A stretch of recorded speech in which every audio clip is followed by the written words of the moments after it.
This is He Knows His Sport, bringing you that heat and that fire. Come on, man. I've been saying this before, and I'll say it again. LeOverrated. I'm going to say it again. The LeOverrated. The Lakers have fallen in the last place. Am I surprised? They're not going to make the playoffs, man. This is the stuff that I'm talking about. We saw LeBron James miss 2 free throws. The man is afraid of the free throws, man. I keep telling people that.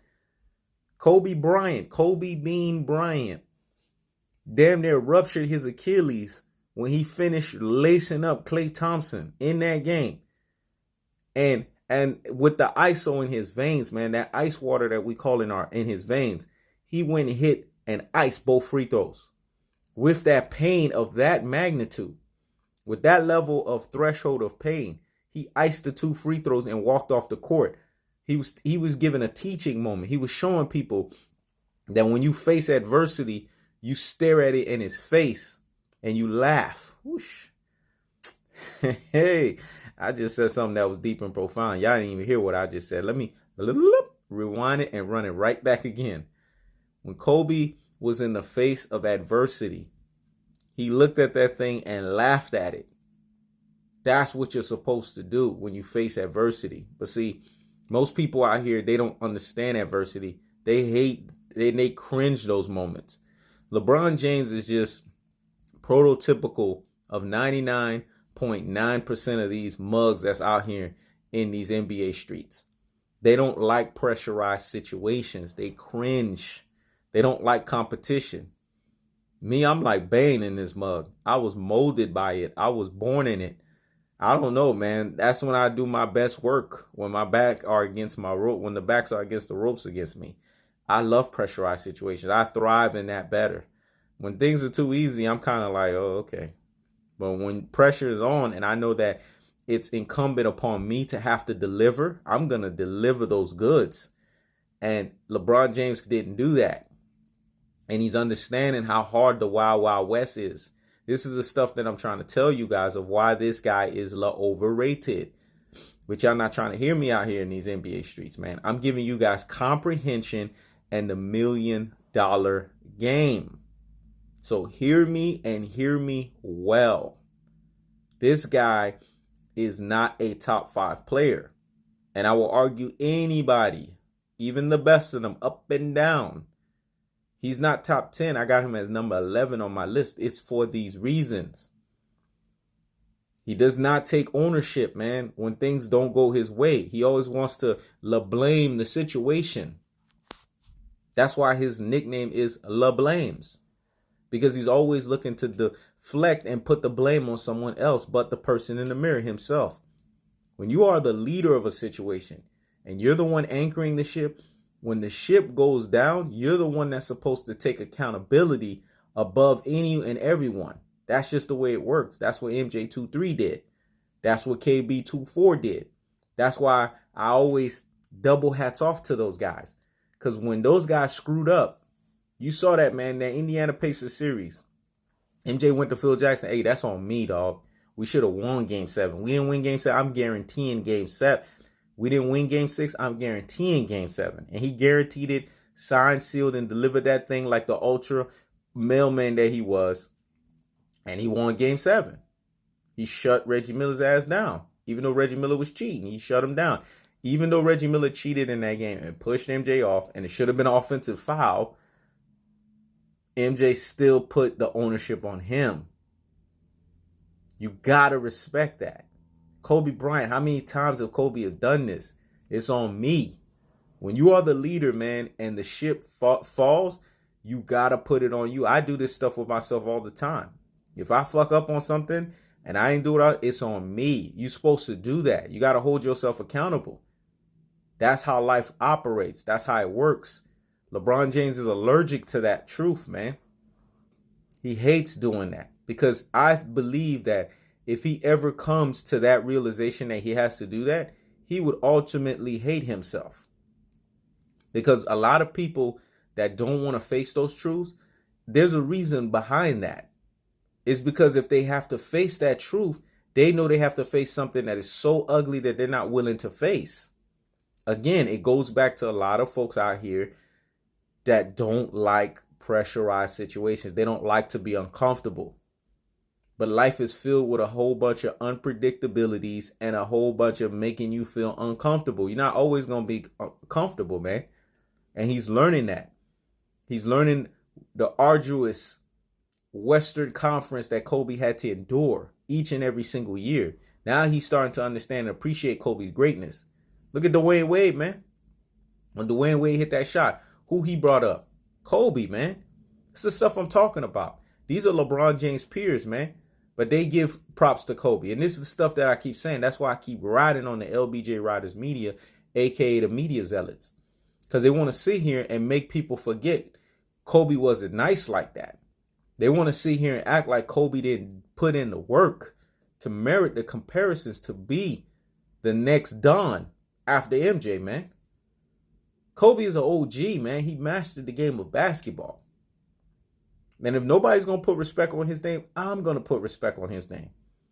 And I'm going to remind all of these Rudy Poo and these plum brain modern day NBA generational fan boys and fangirls zealots. I call them the LBJ apologists and the LBJ stans. Because they're dodo heads at the highest levels. They don't know nothing about basketball. Matter of fact, they don't know shit about basketball. But then they want to sit here and run their mouths. Have you ever been in a debate with them? What do you find that becomes a reminiscent? You lose brain cells. That's why I don't debate these fools no more. I let my real G's out here in these NBA streets do that. Me, I just continue to do what? Bring you that heat and that fire through these videos. And I keep the foot on the what? On the necks. Because that's what I do. I keep the gas on the pedal. And I'm going to keep exposing this LaFraud and this LaFarce for who he truly and properly is at his truest and most properest levels. Because there's levels to this stuff. And people have to understand. See, I've been spoiled, man. I've seen the greatness of an MJ23. I've seen the greatness of a KB24. You don't get no better than that. That cold-hearted, cutthroat, assassin's mentality. You know, the media want to sit here and tell you that's not the ultimate way of winning. Even Magic had that in him. Larry had that in him. Go look at all of the upper echelon of greatness, of NBA greatness, man. And when I say upper echelon, I'm talking about people that have 50% or higher NBA Finals average victories. Go look at it. What do they all have in common? They all were cold-blooded assassins, man. They were cutthroat. They're ready to rip your heart out, man. That's what basketball is at its truest and most properest levels. People don't want to compete now no more. And you know why? It's because of this LaFriends era nonsense. And we got to call out the foolery for what it truly is and what it properly is, man. And that's why y'all need Hino's sport. Because I continue to bring you that what? That heat and that fire, man. Because I'm here to expose the nonsense. I'm here to expose the foolery. This man's not going to make the playoffs. And he's going to understand. He had it easy in that cake-ass Eastern Conference. I told y'all, everybody want to sit here and say, oh, but the man went to 9 straight NBA Finals. Imagine how many straight NBA Finals a Kobe or a Jordan would do if they were playing in that Rudy Poo and that plum brain Eastern Conference, man. You could have under 500 record and make the playoffs. Now he's learning on the West Coast. That shit don't slide, man. It's too competitive out there. There's too many X's and O's. And this is what I'm talking about. The man's being exposed. Look at the turnover he had. I told y'all he don't have the greatest ball handling skills. He likes to do a lot of push-offs, and he relies heavily on the referees because he has this supposed namesake of not chosen. Supposed the greatest of all trolls. So he relies on those namesakes for the referees to give him calls. But if you notice, he doesn't want the calls for him to go to the free throw line. He just wants it so he can get the possession. So he can supposedly make the right play. Fuck out of here with that nonsense, man. We got to expose that trash for what it is, man. I'm just sick and tired of the foolery, man. And people want to sit here and overrate him. That's why when I see people like the RB the breakthroughs of the world that have true and rare proper NBA knowledge and want to put LeBron on a certain level, come on, man. You know better than that. You need to come right. And folks want to get at me because I'm getting at him. No. I'll check any and every damn body. My middle name's Mr. Checks because I check and I balance motherfuckers. And when somebody who supposedly is a subject matter expert in a situation is not saying what they're supposed to or giving information because they think it's the truth and it's not, I'm going to expose that, man, because I'm not an opinionator. I'm a truth teller. I'm going to say that again. I'm not an opinionator. I'm a truth teller. And the truth is cold-hearted, man. It's like a two-edged sword. It pierces you. But you know what it does? It sets your ass free. And that's what I'm here to do. Set your brain free. Reset it. Reprogram it. So that eventually, by coming to my Yoda school of being a true and a rare basketball knowledge purist, you will be converted into something that sounds like somebody that knows what they're talking about.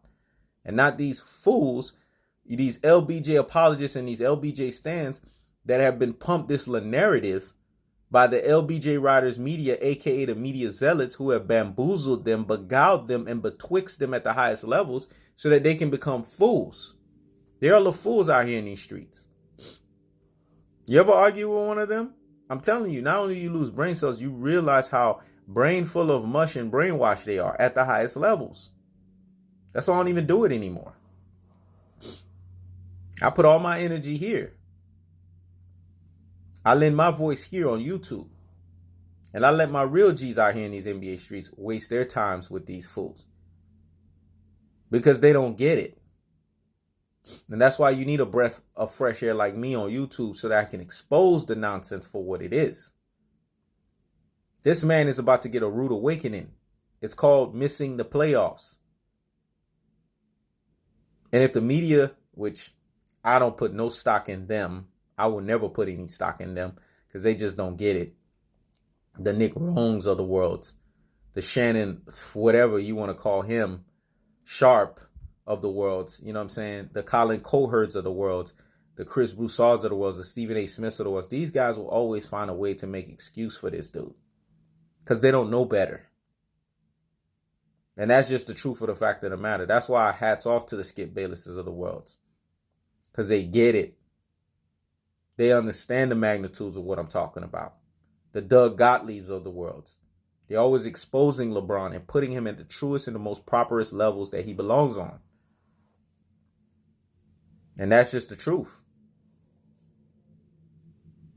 The man is LeOverrated. And that's where he truly belongs. And anyone that's using the true NBA eye test, and that's not on some NBA fanboyism shit, they'll see what I'm talking about. This is He Knows His Sport. Checking out.